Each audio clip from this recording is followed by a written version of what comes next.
Aba kasi mahal! Okay, teka, huwag ka nang lumuhod ha. Dito ka tumuntok para tayo magkita. Ayan. Tatalino, bakit hindi ko maintindihan ang sarili ko? May crush ako ng lalaki.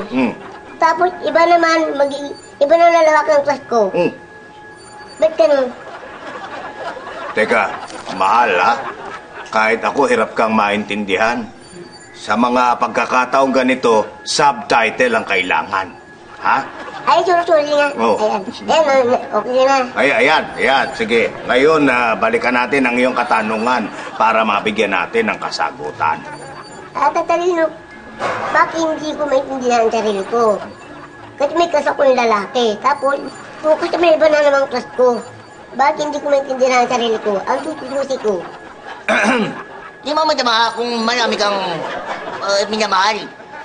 Bakit na kayo marami kang pagpipilian? Ang mayroon lang daw, marami kang pinagagawan. Kasi kahit maliit ka daw, magaling ka raw siya kantaan. Kailangan ikaw